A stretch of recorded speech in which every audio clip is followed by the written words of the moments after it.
Olá, estamos em mais um programa Viver Direito, que tem sempre um convidado especial para você. E hoje estamos com a doutora Maiara Carvalho, que é doutora em Direito na UFMG e também facilitadora de práticas restaurativas. Muito obrigada. Obrigada a você, Grazi. Que bom ter você aqui com a gente, para poder conhecer um pouquinho mais sobre esse estudo tão importante, né, da justiça restaurativa dentro das comunidades, que gerou até um livro para você. Mas antes, eu queria saber um pouquinho da sua trajetória. Então, Grazi, acho que como meu sotaque não nega, eu venho de Natal, eu sou potiguar, eu estudei Direito na UFRN e logo que terminei meu curso, eu passei na OAB, na verdade passei antes e também passei antes no mestrado. Então eu já concluí o curso e já saí do meu estado. Eu fui estudar na Federal da Paraíba, onde eu fiz mestrado em Direitos Humanos. E logo depois, a vida me trouxe até aqui. Eu tive a grata surpresa de conhecer Belo Horizonte, de vir para cá, me apaixonei pela cidade muito fácil. E vim para cá, na verdade, tentar o doutorado.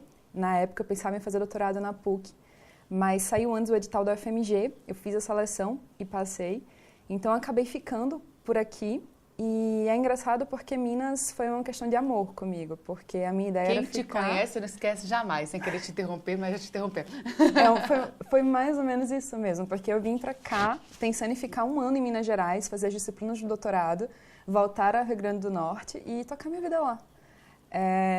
Eu tinha um noivo, eu tinha um apartamento, eu tinha uma vida. E que ficava no Rio Grande do Norte. E acabou que eu gostei muito daqui, eu me encantei muito pelo trabalho aqui com a Justiça Restaurativa e comecei a ficar, e daqui não saí mais. Saí rapidinho, na verdade, fui prestar ajuda humanitária e trabalhar com violação de direitos humanos na Palestina e Israel. Olha, que interessante. Acabei trabalhando lá também com Justiça Restaurativa, comunicação não violenta e outras práticas que hoje eu desenvolvo aqui. E eu acho que isso foi determinante no meu trabalho.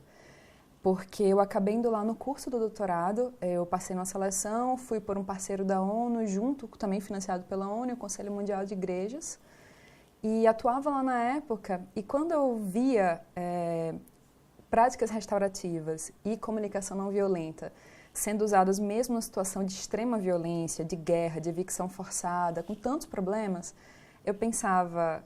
Ok, então dá para implementar isso no meu lugar também. Por que não trazer isso para o meu lugar? Ali também é possível. Antes eu olhava para o que acontecia aqui e pensava sempre, nossa, mas a gente está num contexto tão difícil, são tantos desafios. E daí quando eu voltei de lá, eu voltei querendo implementar isso assim de todo jeito. E foi quando várias outras oportunidades foram surgindo para mim aqui em BH. Tive a oportunidade de trabalhar nas escolas, no Projeto Nós. Eu produzi a cartilha junto com o Fernando Jaime. Linda. E tive a chance de formar os primeiros... Formar não, na verdade, dar um cursozinho para os primeiros facilitadores que iam começar a atuar, os tutores do projeto. Então, comecei a atuar também nas escolas e cada vez eu tinha um gosto muito grande pelo trabalho que fazia aqui. Além de amar a cidade, amar os mineiros, então acabei ficando e hoje estou aqui. Ai, muito legal, assim, saber, assim, não só da sua trajetória, mas tudo mérito de um esforço, de um trabalho muito bem feito, muito bem elaborado. Essa cartilha, por exemplo, do Projeto Nós, ela é maravilhosa. Inclusive, quem quiser acessar, pode entrar em contato com a gente, que a gente pode mandar. E tem como disponibilizar também na internet. PDF. Tem PDF também. Então, ela é muito boa, principalmente para os gestores que estão ali nas escolas. E eu queria saber, assim, conte para a gente um pouquinho do que seria essa justiça restaurativa para as pessoas entenderem. A justiça restaurativa... Até para elas saberem o quanto que te apaixonou, né? Sim, e o quanto que ela é apaixonante, na verdade. A justiça restaurativa é um método adequado de trabalhar conflitos. Eu não gosto de falar resolução, porque a justiça restaurativa ela não costuma olhar apenas o resultado do problema e tentar apaziguá-lo. Ela olha também as causas dos problemas. Então, muitas vezes, o que a justiça restaurativa ou práticas restaurativas trazem são transformação de conflitos. É você sair de uma coisa que você já não gostava muito e não simplesmente resolvê-la, oferecer uma resposta, mas também conseguir sair dela para o que você gostaria demais e sequer poderia imaginar tendo aquela oportunidade. O grande diferencial da justiça restaurativa enquanto método, na verdade, é porque ela é muito aberta até para se adequar à situação, ao contexto, às condições daquelas pessoas. Ela parte de uma principiologia, que é o que na verdade é de mais fixo e mais firme na justiça restaurativa, e a gente adapta essa principiologia dentro de um procedimento. Tem várias formas, várias práticas possíveis, vários procedimentos para operacionalizá-la, a depender da situação concreta que a gente tem. E qual que é essa base assim, principiológica que as pessoas precisam conhecer? Acho que o primeiro marco é que a justiça restaurativa ela parte de um respeito, mas de um respeito com diversidade. Não é aquele respeito mudo. Uhum. A gente parte muito de storytelling, dessa contação de narrativas. Então, os nossos encontros de justiça restaurativa, quando em grupo, costumam ser circulares. E cada pessoa, nas práticas, por exemplo, dos círculos de paz, a gente usa um instrumento, pode ser qualquer objeto, que a gente chama de bastão de fala, e passa esse objeto para cada uma das pessoas em círculo até que volta para o primeiro. É lançada uma pergunta e todos têm a possibilidade de falar sobre ela. E também de se escutar. E de se escutar. E tem uma única regra, a de que, quando o objeto está nas minhas mãos, só eu posso falar. Embora não necessariamente eu vá falar. Eu posso permanecer em silêncio por um tempo, segurando o objeto, ou eu posso simplesmente passar por outra pessoa. Seja porque eu não tenho interesse em responder aquela questão, seja porque algo que eu já ouvi antes me satisfez enquanto resposta. Então, um outro ponto fundamental da justiça restaurativa é uma confidencialidade. Aquele espaço tem que ser um espaço seguro. Caso contrário, como é que as pessoas podem expor questões que são tão caras para elas? Uhum. Uma outra situação também, além desse sigilo, seria também em relação à voluntariedade. Só participa do procedimento quem quer e enquanto quer. A voluntariedade não é só dizer, eu quero participar do procedimento. É também dizer, eu quero continuar nesse exato instante aqui nesse procedimento. Ninguém é obrigado a permanecer só porque começou. E a gente também tem várias outras questões que são muito caras da justiça restaurativa, como, por exemplo, a ideia de que a sabedoria coletiva é sempre superior à sabedoria individual. A ideia de que quando temos eu e você em um mesmo ambiente, não tem só a limitação do que eu sei, do que eu posso apresentar e trazer. Agora também tem o que tu pode trazer e o que nossa interação pode apresentar. Então, essa construção coletiva do conhecimento é muito importante. E é isso que o objeto de fala tenta trazer. É tentar dizer para todo mundo que o que eles têm a oferecer é relevante naquele contexto. Também tem uma outra situação que é bem importante da justiça restaurativa e que é um marco, é que qualquer prática, mesmo que não seja uma prática de justiça restaurativa comunitária, envolve comunidade, mas no sentido de microcomunidade. Seriam pessoas de referência e afeto daqueles que são diretamente interessados. No caso, por exemplo, tu tens alguém para que a presença daquela pessoa ali te faria se sentir muito mais confortável, confiante, feliz. Tipo a sua própria rede de apoio, de certa forma. Exato. A gente mobiliza redes de apoio que as próprias pessoas vão indicando e que são pessoas que seriam importantes não só para que elas consigam estar bem naquele espaço e se sentir respeitadas e protegidas naquele espaço, mas também para que elas sintam que elas conseguem dar conta de cumprir qualquer coisa que a gente conseguir pactuar aqui. Porque não adianta de muita coisa eu sentar contigo, fazer um pacto, me dispor a algo e falar isso de coração, mas eu sair daqui e até o ambiente onde eu moro, onde eu trabalho, e aí uma pessoa chegar para mim e dizer, nossa, mas você é uma besta. Nada a ver ter feito isso. Você não viu que ela, isso e aquilo? Ou me trazer alguma outra coisa como... Alguém que possa influenciar de alguma maneira naquele contexto, né? Eu Sim. entendi. Legal, bacana. Sim, é uma pessoa que pode ampliar ou não essa situação de como eu me sinto naquela situação. Então, mesmo que a pessoa não se sinta confortável, mas que ela saiba que aquilo ali vai impactar, seja em casa, no trabalho, em algum lugar, ela pode convidar essa pessoa para poder fazer parte daquele círculo. E às vezes nem é uma pessoa que é, por exemplo, família, trabalho, às vezes é uma pessoa que parece mais distante, mas que aquela pessoa se sente muito bem, exato, perto. Nossa, tá tão gostoso, mas você pode acreditar que o nosso primeiro bloco, ele terminou. Então fica aí, porque tem muito mais pra gente poder conversar com vocês. Até daqui a pouco.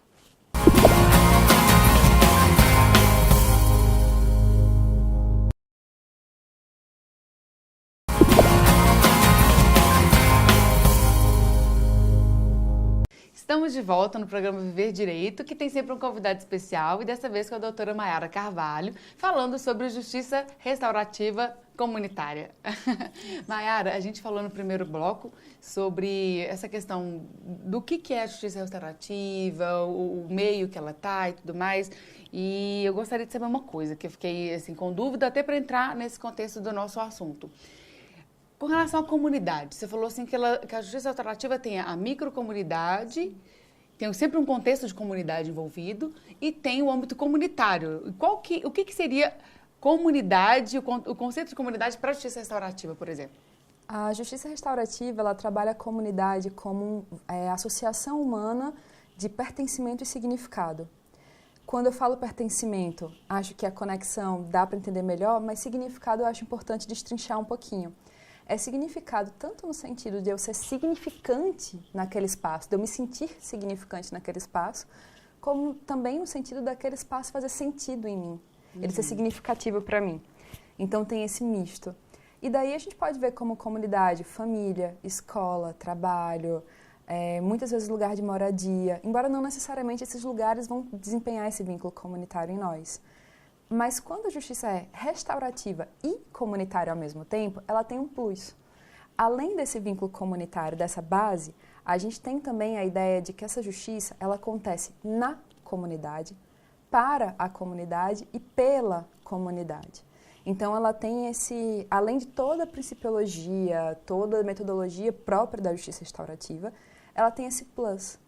É importante dizer que não se confunde com justiça no território.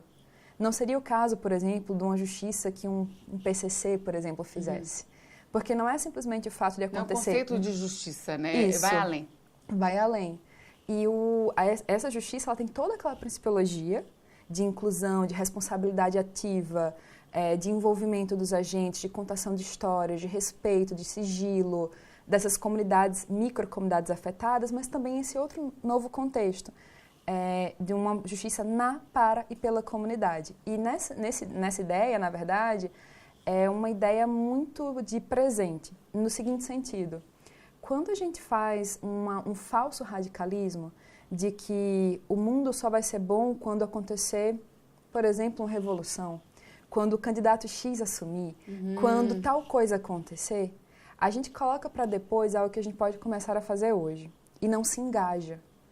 Quando a gente trabalha nessa ideia de comunidade como uma ética e uma opção política emancipatória, a gente trabalha no que a gente tem hoje, nos recursos locais, no que a gente tem nesse lugar, nesse nosso vínculo comunitário, que pode ser uma potencialidade para desenvolver e chegar a algum lugar que a gente quer.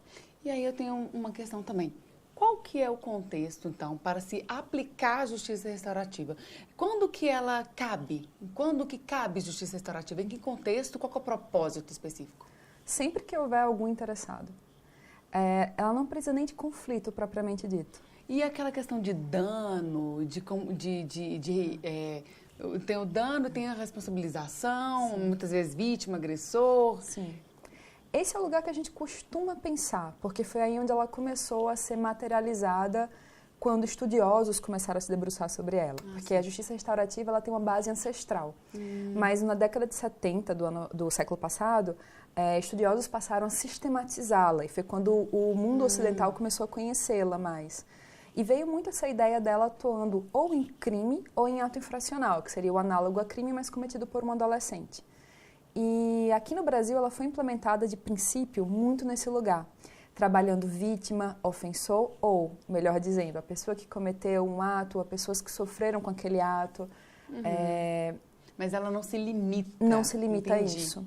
Aqui em BH hoje importante. a gente tem atuado em escolas, inclusive não só para desenvolver vínculos de pertencimento e significado, não só para fazer daquele um espaço bom para estudantes, professores e outros vários profissionais. E nem só quando, então, pelo que eu estou entendendo, um aluno agride outro. Não.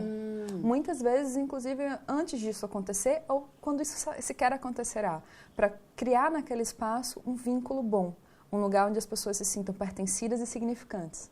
Interessante demais. Você trouxe para a gente aqui um livro que eu estou, assim, curiosíssima para conhecer. Quero mostrar para vocês. Justiça Restaurativa na Comunidade. E eu gostaria que você contasse um pouquinho dessa experiência que é fruto do seu doutorado. Isso. Essa é o fruto da minha pesquisa de doutorado dos últimos 4 anos. Eu comecei, ela foi com base numa pesquisa de campo.